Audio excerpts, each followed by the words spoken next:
My name is Pat Hartley, and for those of you who I haven't met before, I'll be your QuickBooks coach today. And Cindy Banting in the back of the room back here will be your assistant coach.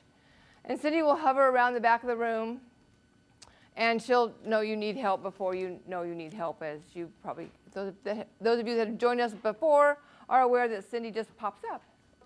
To turn our inventory feature on and off, if we don't have it, we're going to go up to our preferences. So we're going to go up to Edit, Preferences,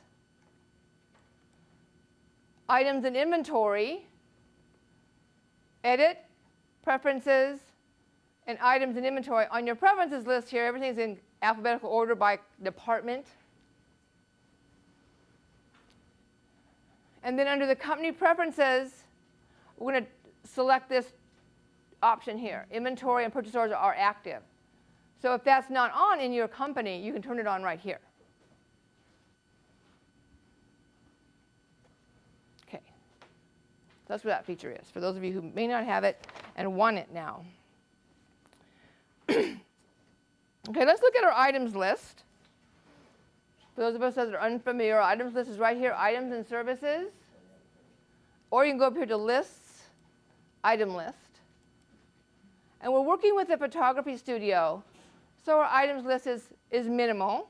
We don't have a whole lot of inventory. We keep some cameras and some lenses and some cases in stock.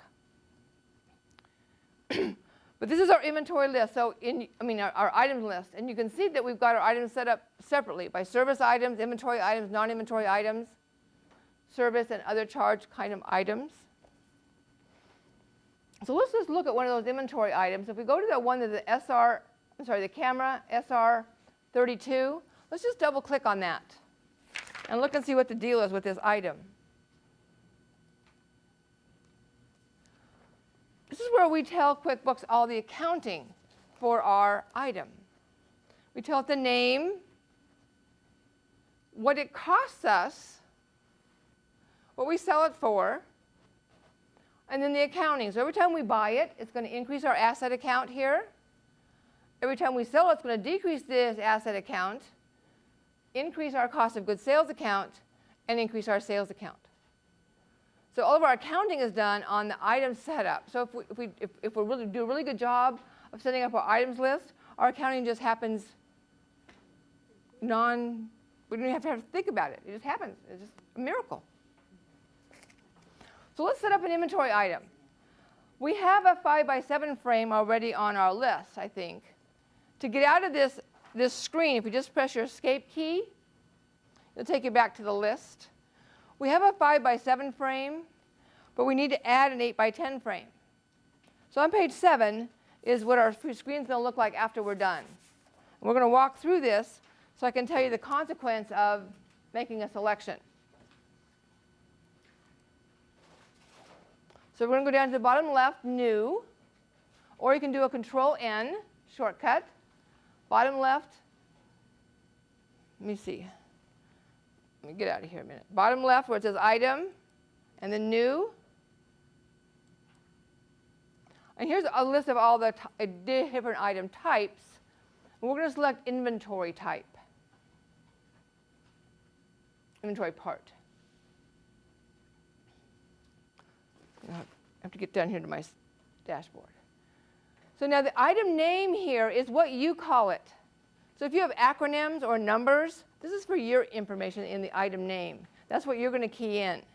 So this is anything you want. For us, in our example, it's going to be frame 8x10.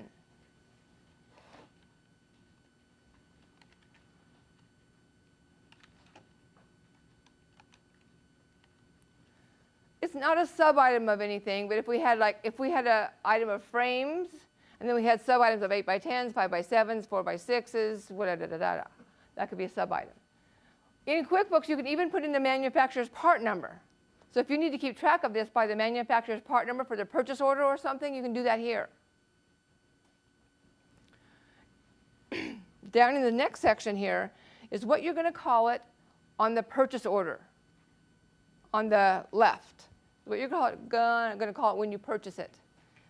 And if you type in there and then you tab, it'll go over to the sales side automatically. If you want to call it something different on the sales document, you can edit that. 8 by 10. So by pressing tab, it'll automatically flow over there. But if you want to call it something else on this side, maybe you want to call it wood or metal or shiny or dull or whatever, you can do that. Now we're going to tell QuickBooks how much we normally pay for this item. And it's $5 or something. What is it? $5. God, I got a good memory. And here, where it says COGS, is COGS, cost of goods sold account. So if you only have one, that's fine. It's cost of goods sold. But if you have various, like you have cost of goods sold frame, you could do that also. But in our example, it's just going to be cost of goods sold. So when we sell it, that's the account that's going to be increased by $5. We can put in a preferred vendor who we prefer to buy this from. In our case, it's going to be Ace Supply. This is your vendor list right here. If you go to your drop-down menu, you get a list of all of your vendors.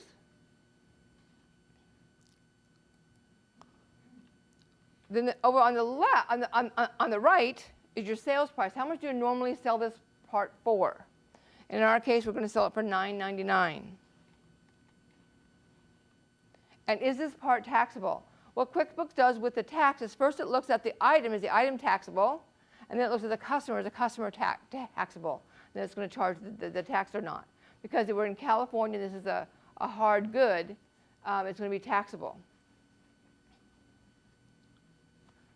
And here we're going to put in our income account. What account do we want to increase our revenue when we sell this frame? So this drop down here, yes, is sales. This drop down list here is your chart of accounts.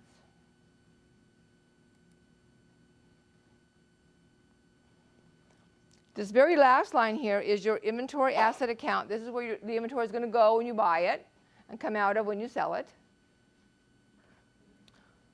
The rest of this data does not get filled in at this time. Because what will happen here, as we talked about last week, is a one-sided entry will get created here. We don't want a one-sided entry. So as we purchase the inventory, this will self-populate. And this date relates to these two cells, so we don't need to do anything with this. And now we can say OK, and look at there. We have a new item on our item list.